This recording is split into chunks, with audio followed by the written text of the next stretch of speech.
Nikah şerbeti hazırladıydım beyim. Müsaaden olursa ikram edeyim. Ver kızım.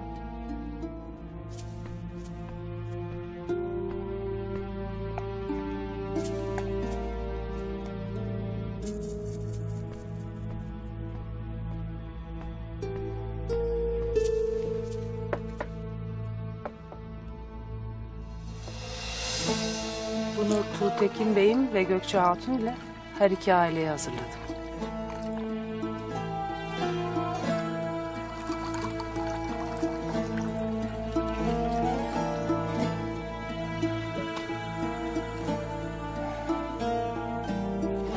Sağ olasın kızım.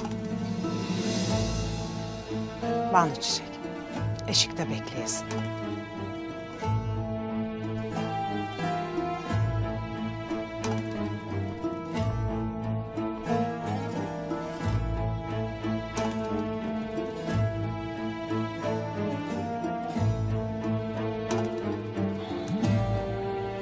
İçelim.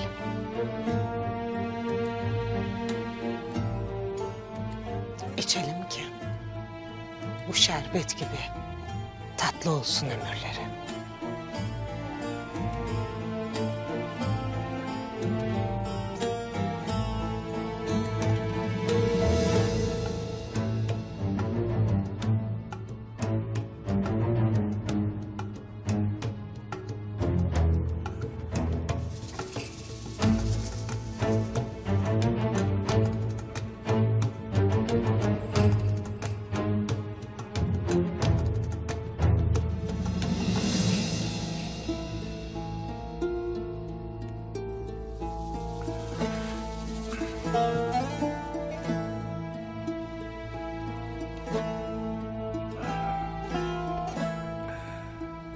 Rahmetli anamın Hayme'ye verdiği, Hayme'nin de Selcan'a verdiği kolye.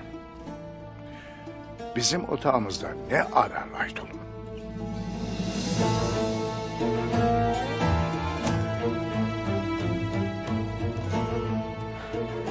Selcan, yine seni hangi yalanlarla zehirledi? Duru'nun ani ölümünün ecel olmadığı, onu senin zehirlediğini söyler.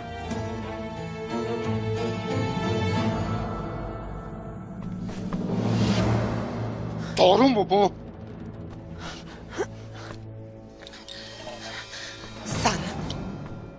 Sen ne dediğini bilmezsin. Cevap ver bana! Cevap ver!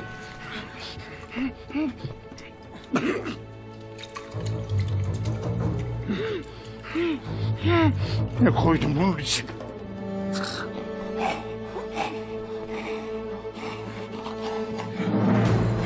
Duru'ya verdiğimin daha fazlasını.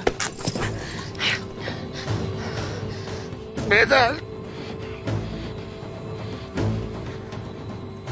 Uç beyliğine senin gibi pısırık ve korkak bir adamın idare edemeyeceğini anlayınca gereğini yapmak ağabeyimle bana düştü.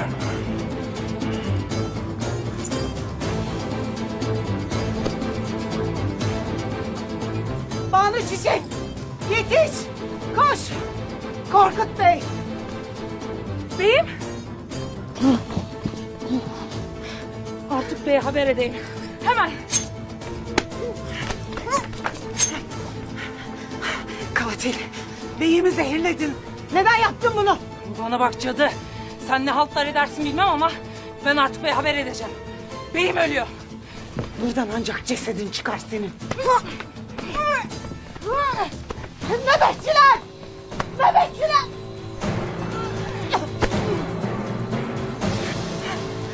Katil bizi zehirledi. Öldürün onu. Beyimizi kurtarın.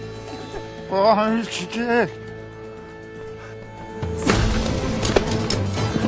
Beyim. Artık Bey'e haber verin. Çabuk! Çabuk! Beyim.